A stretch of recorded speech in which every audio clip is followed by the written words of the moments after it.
Israel's ambassador to the United States is warning about an Egyptian military buildup in the Sinai Peninsula. And Hezbollah threatens Israel over the continued IDF troop presence in Lebanon. Here to discuss these developments and more is Jewish News Syndicate Middle East correspondent Josh Hasten.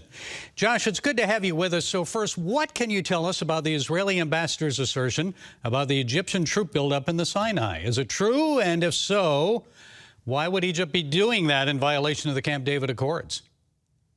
Yeah, it's absolutely true. And this is a violation of those peace accords, which go back all the way to 1979.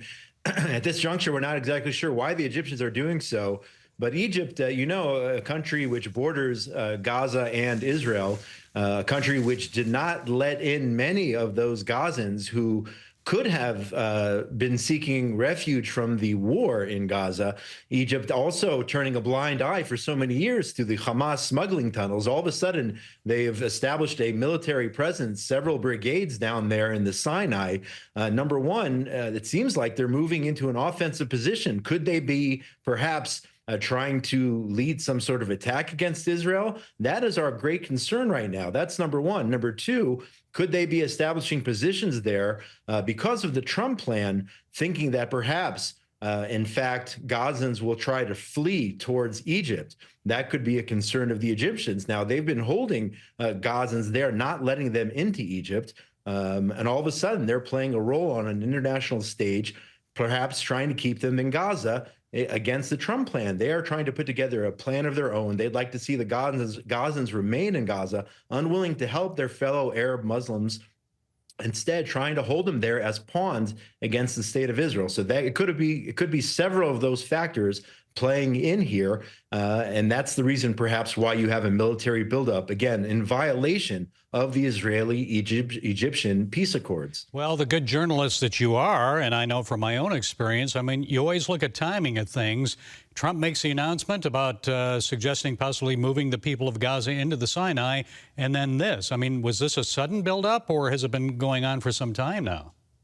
So it's happened before. There have been different instances of it. And unfortunately, Israel has downplayed the significance of past attempts by Egypt to show a military presence.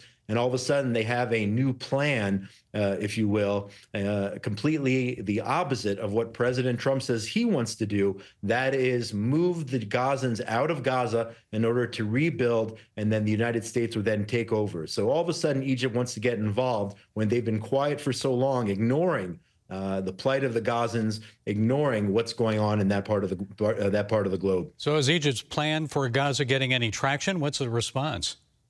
Well, it's a brand new plan right now. I just don't think it's feasible with the situation you have in Gaza. As President Trump has said time and time again, Gaza is in total ruins right now. You have those unexploded munitions right now. It's a very dangerous place to be.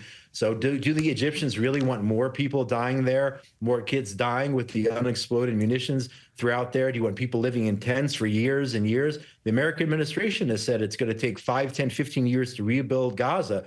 So you want the people actually staying there? So I don't think it's a realistic plan. I think that they're really trying to shirk from their responsibility, as they've been doing all along, and not give the Gazans a place to go, instead holding them there as pawns, as they've been doing against the state of Israel. Well, meanwhile, on Israel's northern border, more threats are coming from Hezbollah over Israel's continued troop presence in southern Lebanon. So why does Israel not meet the agreed upon Tuesday deadline for withdrawal? What do you expect will happen next? Yeah, so Israel basically has withdrawn from other than 5 strategic positions, and that is for security reasons. Israel right now has between 60 and 80,000 of its residents still not in their homes along the northern border. Israel can't just pull back. We can't have a situation where you have a repeat of the October 7th massacre on the northern border.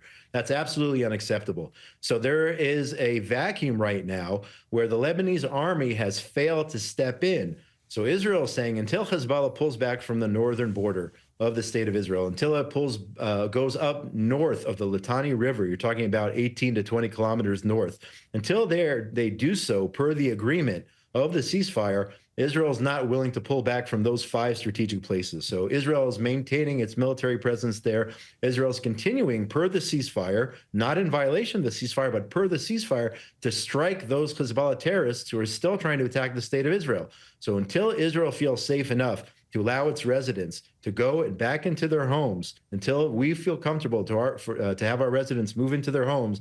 Israel must maintain a security buffer in that area.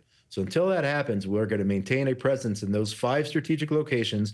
And then eventually, once the residents have the confidence to move home, then they'll start to do so slowly. It's going to take some time. And until that happens, Israel will still maintain a presence in southern Lebanon. It's all about security. What would you do if it was your country, right?